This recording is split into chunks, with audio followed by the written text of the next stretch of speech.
What if I told you that you could transform your yard from bare and lifeless to thick, colorful, and overflowing in just 1 month? Not with expensive landscaping crews, not with truckloads of mulch and soil amendments. With 11 plants that most gardeners have never used correctly, planted at the one moment in the entire year when the biology is working in your favor instead of against you. You probably think that sounds too simple. I understand that. But stay with me through this entire video. Follow exactly what I'm about to tell you, and I promise you this. 30 days from now, you will see results in your yard that you have not seen in years. And the gardeners who make it to the end of this list are going to get something the others miss entirely, because the most powerful plants, the ones with secrets most people never discover, are waiting at the end. May is not the backup plan for gardeners who missed April. May is actually the most underrated planting window of the year. Soil temperatures are sitting between 55 and 70 degrees Fahrenheit, the precise biological sweet spot where perennial roots establish faster than any other time.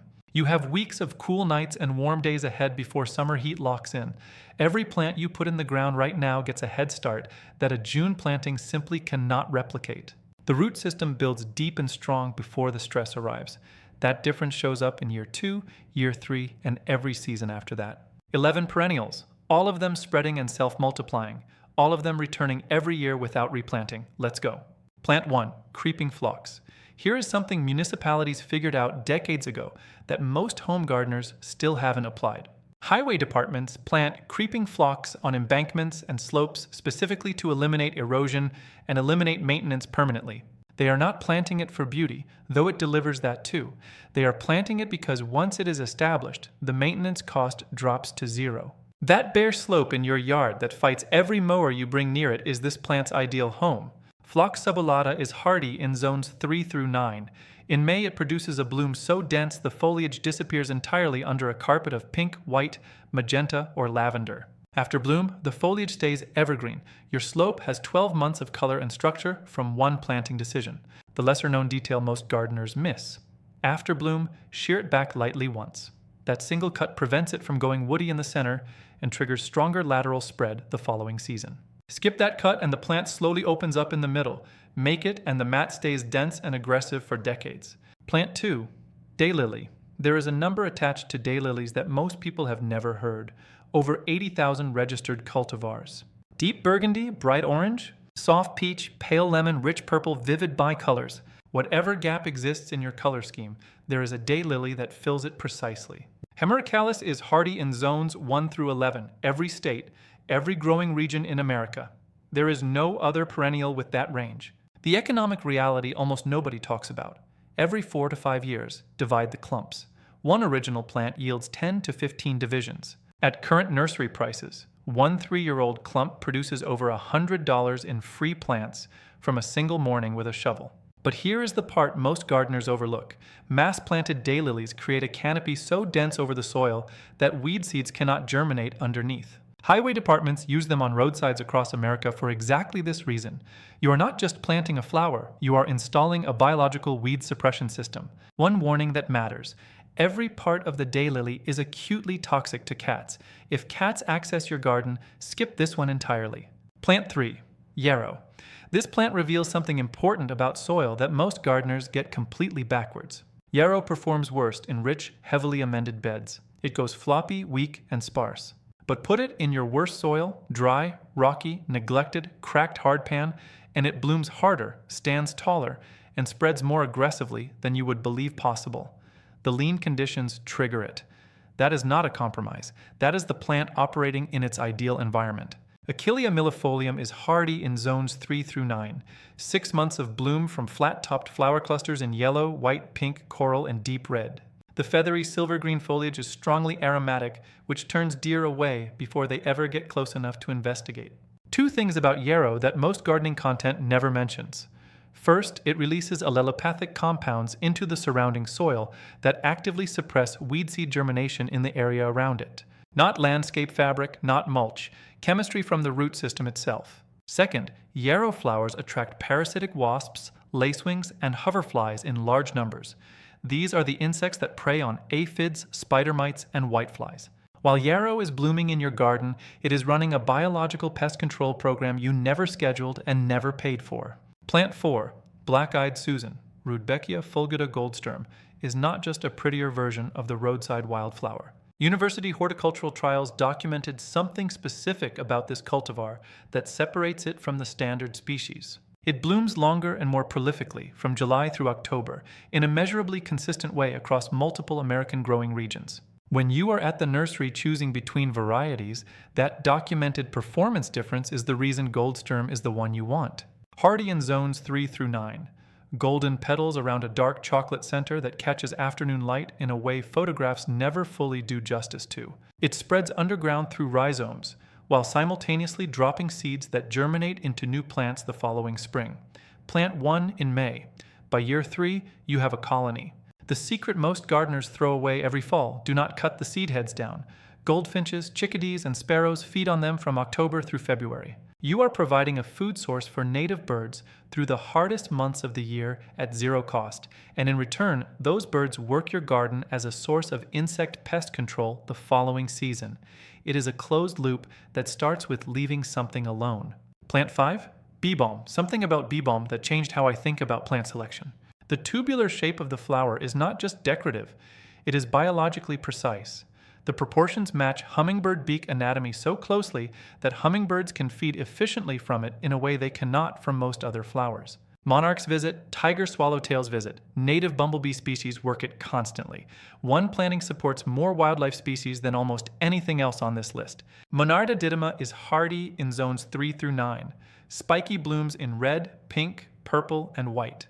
Monarchs visit, tiger swallowtails visit, native bumblebee species work it constantly. One planting supports more wildlife species than almost anything else on this list. The fact that surprises most people: bee balm is in the mint family, and the leaves brew into a tea that tastes remarkably similar to Earl Grey, specifically the bergamot note. You are growing a hummingbird garden and a functional kitchen herb simultaneously. Choose mildew-resistant cultivars: Jacob Klein for red, raspberry wine for pink. The older varieties have a powdery mildew problem that these two have largely eliminated through breeding. That distinction is worth knowing before you spend money at the nursery. Plant 6, Catmint. We are at the halfway point, and I want to tell you something about where this list is going. The plants in the second half operate at a different level than most gardeners ever explore. The information attached to them, the biology, the real-world performance data, the homestead applications, is the kind of thing that takes years to accumulate from trial and error. You are getting it right now in the next few minutes. Stay with it. Nepeta X Facini Walker's Low is hardy in zones 4 through 8. Lavender blue flowers over silver aromatic foliage from late spring through midsummer. It mounds to 2 feet and cascades naturally over pathway edges and border fronts with no training required. Here is the deer science behind it. Deer evaluate plants primarily by scent before physical contact. Catmint's aromatic oil concentration is high enough to trigger avoidance at the approach stage. Compare that to spray repellents, which wash off in the first rain and require reapplication every 2 to 3 weeks. This plant is the repellent. It is operating every hour of every day, at no additional cost and no additional effort from the moment it goes in the ground. Cut it back by half after the first bloom flush. 3 weeks later, it returns fuller than before and produces a complete second wave of flowers through late summer. 2 full bloom seasons from one plant in 1 year. Most gardeners who skip that cut never realize what they lost. Plant 7, Coneflower. Here is a distinction worth knowing before you buy. The standard Echinacea purpurea species is excellent. The cultivar Magnus is measurably better in 3 documented ways. The petals are horizontal rather than drooping, creating a cleaner flower face. The color is more saturated, and the bloom period extends further at both ends of the season. When you are choosing at the nursery, Magnus is the informed choice. Hardy in zones 3 through 9, blooms June through September, one of the longest windows of any American perennial. As a North American native, once established, it needs dramatically less water and 0 synthetic fertilizer. It was built for this soil. The winter strategy almost nobody uses. Leave every seed head standing through fall and into February. Goldfinches are specialist feeders on coneflower seeds and return to the same plants daily throughout winter. When those birds move through your garden in spring, they are also consuming aphid eggs and other overwintering pest populations. The seed heads are not just bird food. They are the beginning of a biological pest management cycle that runs through the following growing season. Plant 8, Liatris. Liatris spicata blooms from the top of the spike downward. That single biological fact makes it unlike every other flowering perennial you can name, and it creates a visual effect in the landscape that nothing else replicates. Hardy in zones 3 through 8. 2 to 4 feet of vertical architectural structure in vivid purple, blooming July through August, exactly in the summer gap when spring plants are finished and fall performers are weeks away. In a mixed border full of mounding and sprawling plants, Liatris is what gives the composition a vertical anchor that makes the whole planting read as designed, rather than random. It grows from corms, which means the energy reserve is already built in when you plant it in May. First season performance is strong, unlike many perennials that spend their first year establishing. The real multiplier: divide the corms every 3 to 4 years in spring. Each division is a complete viable plant. Your 1 May investment becomes a free expanding resource that you can spread across the property or share indefinitely. Monarch butterflies land on Liatris spikes in documented numbers during their eastern migration. If you are in a zone where monarchs pass through, this plant is functioning as a migration fueling station in your own yard. In university performance trials conducted across the American Great Plains, one of the most challenging climates for ornamental plants on the continent, Russian sage maintained ornamental quality through weeks of temperatures above 100 degrees Fahrenheit with zero supplemental irrigation after establishment. That is not marketing language. That is documented field performance under conditions that kill most landscape plants. In university performance trials conducted across the American Great Plains, one of the most challenging climates for ornamental plants on the continent, Russian sage maintained ornamental quality through weeks of temperatures above 100 degrees Fahrenheit with zero supplemental irrigation after establishment. That is not marketing language. That is documented field performance under conditions that kill most landscape plants. Hardy in zones 5 through 9. Silver stems, silver foliage, and lavender blue bloom from midsummer through fall. The silver coloring is not pigment. It is a dense surface layer of fine hairs that reflects sunlight back outward, which is the same structural mechanism that gives the plant its drought engineering. The same feature that creates the luminous visual effect is also the plant managing its own water loss. Deer avoid it completely. The aromatic compounds that give it the silver fragrance register as a deterrent at the approach stage.